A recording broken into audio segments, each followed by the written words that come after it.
nombre del Padre, del Hijo, del Espíritu Santo. Amén. Queridos hermanos, aquí Padre Michel Bonifacio, saludo y bendigo. Continuamos nuestra meditación, explicación acerca del tiempo de Adviento. Me baso en el librito de meditaciones acerca de Adviento, Navidad y Epifanía por Santo Tomás de Aquino. Santo Tomás de Aquino, el más grande de los teólogos católicos, nos explica la necesidad de la encarnación para el martes de la primera semana de Adviento. Algo es necesario para algún fin de dos modos. Primero, por necesidad absoluta, sin lo cual algo no puede existir, como el sustento es necesario para la conservación de la vida humana. Y bien, sin comida no hay vida.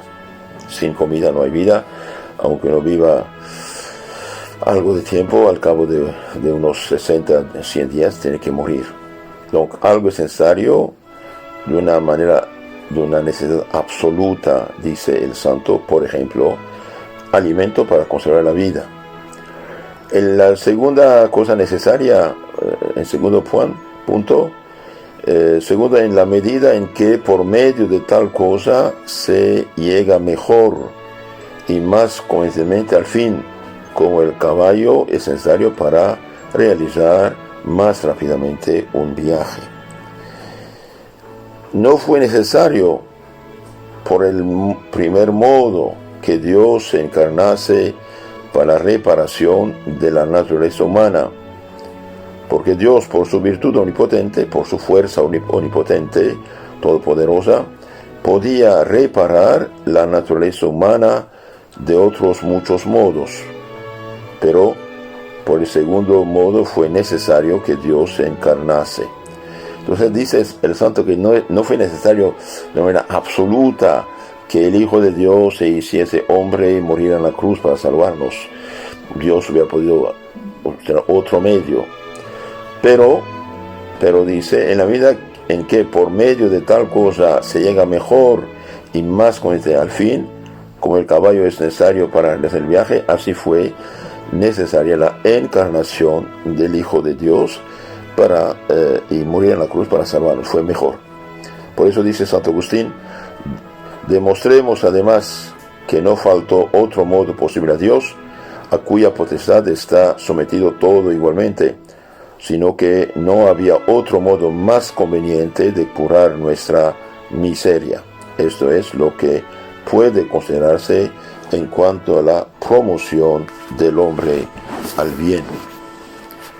En cuanto a la fe, que se certifica más por lo mismo que cree al mismo Dios que habla, por lo que dice Santo Agustín, para que el hombre caminase más confiadamente hacia la verdad, el Hijo de Dios, que es la misma verdad, hecho hombre, constituyó y fundó la fe. Entonces, para dar más garantía, más seguridad al hombre, a los hombres, bien, el Hijo de Dios, que es Dios igual que el Padre en todo, que es la verdad divina, la verdad, toda verdad viene de Dios es la verdad, se hace hombre para ser el maestro del hombre, garantizarnos que el camino que muestra es lo correcto.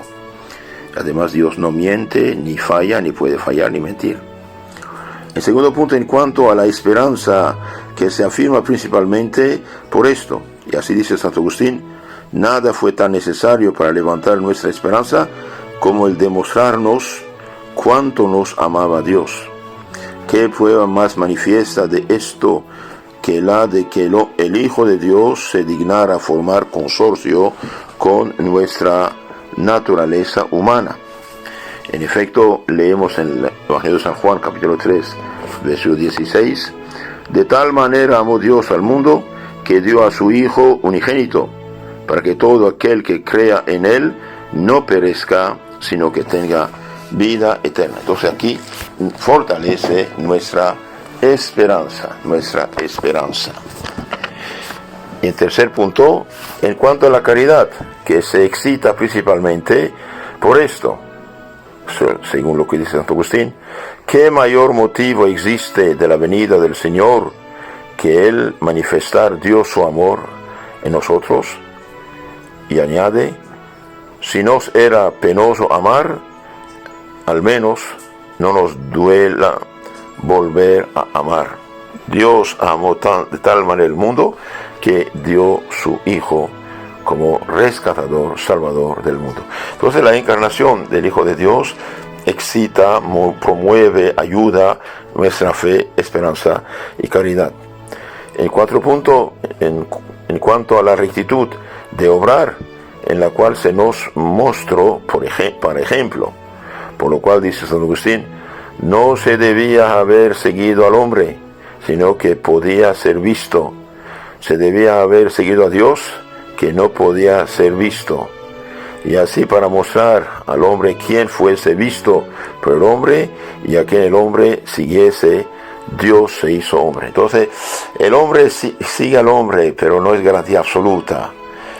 Debe seguir a Dios, pero a Dios no lo ve. ¿Y qué hace Dios? Y bien, Dios se hace hombre para ser visto, tocado y escuchado. Y ahí nuestro Señor nos da realmente el ejemplo. Y yo es camino, soy camino, vida y verdad, dice nuestro Señor Jesucristo. Todo lo que dije está en la Suma Teología de Santo Tomás, tercera parte, cuestión 1, artículo 2. Otras citas de Santo Tomás de Aquino. No solamente fue necesario que Dios se encarnara para la promoción del hombre al bien, sino también para la remoción, destrucción del mal. El hombre se instruye por esto para que no prefiera al diablo a sí mismo, no venere al que es autor del pecado. A este propósito dice Santo Agustín, puesto que Dios pudo unirse a la naturaleza humana de tal modo que se hizo una sola persona, no se atrevan por eso aquellos espíritus soberbios y malignos a anteponerse al hombre porque no tienen carne. Entonces el Hijo de Dios se hizo hombre para ayudar al hombre a dejar el pecado, dejar el culto a los demonios y a Dios solo adherirse, a Dios solo adorar. Por eso se nos enseña cuánta es la dignidad de la naturaleza humana para que no la mancillemos con el pecado. Dios se hace hombre para promover la dignidad humana, no mancharse con el pecado. Hoy se habla mucho de dignidad humana, pero la dignidad humana manchada y hundida en los vicios y pecados. Esto no es dignidad, es realmente degradación. Santo Agustín asegura, Dios nos ha demostrado cuán excelso lugar ocupa la naturaleza humana entre las criaturas, apareciendo entre los hombres como verdadero hombre. Y el Papa León Magno dice, reconoce, oh cristiano, tu dignidad. En un sermón sobre Navidad dice el Papa León Magno en los años 250, reconoce, oh cristiano, tu dignidad, y hecho partícipe de la naturaleza divina, no retornes a la antigua vileza con una mala conducta. Así que, hermanos, por el bautismo fuimos purificados, santificados, hechos hijos de Dios. Y si hemos tenido la desgracia de habernos manchado y suscitado espiritualmente, todavía tenemos un segundo sacramento de purificación, rescate, santificación, que es la confesión. Aprovechemos. Si nos hemos degradado, si hemos desconocido nuestra dignidad, hemos regresado a la antigua vileza, salgamos de este estado cuanto antes, porque no sabemos ni el día ni la hora. Cuándo vamos a morir no sabemos.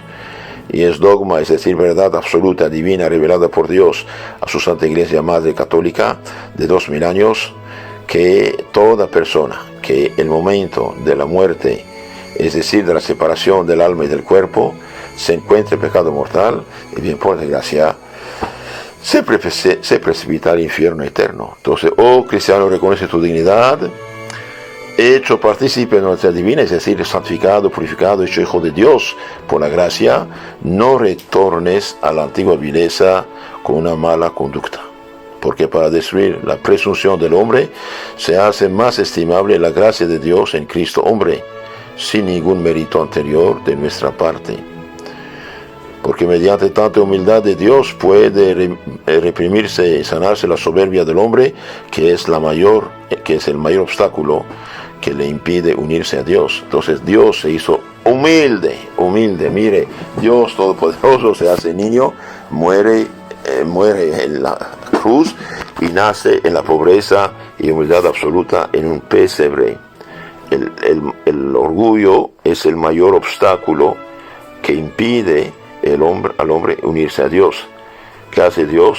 Dios Todopoderoso se hace humilde, se encarna para mostrarnos el ejemplo. Y finalmente Cristo se encarna para librar al hombre de la servidumbre del pecado, lo cual, como dice Santo Agustín, debió ciertamente verificarse de tal modo que el diablo fuera vencido por la justicia del hombre Jesucristo, lo que llevó a cabo mediante el sacrificio de Cristo nuestro Señor. Un simple hombre no podía satisfacer por todo el género humano, y Dios no debía satisfacer tampoco, por lo cual convenía que Jesucristo fuese Dios y hombre. Por eso dice el Papa León Magno: la debilidad es tomada por la fortaleza, la humildad por la majestad, la mortalidad por la eternidad, a fin de que, cual convenía a nuestra curación, un solo y mismo mediador entre Dios y los hombres pudiese morir por una parte, resucitar por otra. Porque si no fuera verdadero Dios, no traería el remedio, y si no fuese verdadero hombre, no daría ejemplo. Entonces nuestro Señor Jesucristo es Dios y hombre al mismo tiempo. Tiene una persona divina y dos naturalezas, humana y divina, unidas en la persona divina del Verbo encarnado Jesucristo. Ahora, en su humanidad da su vida como uno de nosotros, pero como su persona es divina, lo que hace en la carne, tiene un valor infinito. Por eso Cristo mereció la salvación para todos los hombres. ¿Y cómo se comunica la salvación? En la Iglesia, mediante los 7 canales que llamamos los 7 sacramentos: bautismo, confirmación, Eucaristía, misa, sacrificio y sacramento, perdón de los pecados o penitencia, confesión, óleos santos o extremaunción, matrimonio y sacerdocio. Todo cristiano debería recibir al menos los 5 primeros sacramentos: bautizarse, confirmarse, recibir el cuerpo y sangre de Cristo, recibir perdón de los pecados si ha pecado, y los santos óleos. El sacerdocio y el matrimonio son 2 sacramentos para la sociedad, no es para todos, es para una parte. Hay otras muchas ventajas que resultan de esto y que exceden a la aprehensión del sentido humano, según aquello del eclesiástico, dice Santo Tomás de Aquino. Muchísimas cosas te han sido mostradas sobre el entendimiento de los hombres. Esto está en la tercera parte de la Suma Teológica, cuestión 1, artículo 2. Entonces, queridos hermanos, el Hijo de Dios se hizo hombre para salvar a los hombres. ¿Era absolutamente necesario? No, pero fue la mejor manera de rescatar a los hombres, de darnos el ejemplo, de excitar nuestra fe, esperanza, caridad, de darnos el ejemplo, dije, y Dios que se hace humilde como modelo de la humanidad. Nunca podemos dar suficientes gracias a nuestro Señor Jesucristo, Creador del cielo y de la tierra, Hijo de Dios sustancial, consustancial al Padre, se hace hombre para rescatarnos, para educarnos, para instruirnos y para abrir delante de nosotros la puerta de la gloria eterna, que es el cielo. Aprovechemos en este tiempo de Adviento, penitencia, oración, sacrificios, conversión sobre todo, arrepentirse de sus pecados, dejar el pecado y hacer el bien. Y los que no están casados por la Iglesia, que se casen cuanto antes, si no quieren casarse, que se separen porque están en estado de pecado. Y los que por desgracia están separados, que se junten. Tengan la caridad de enviar estas charlas a sus contactos. Muchas gracias, que Dios bendiga.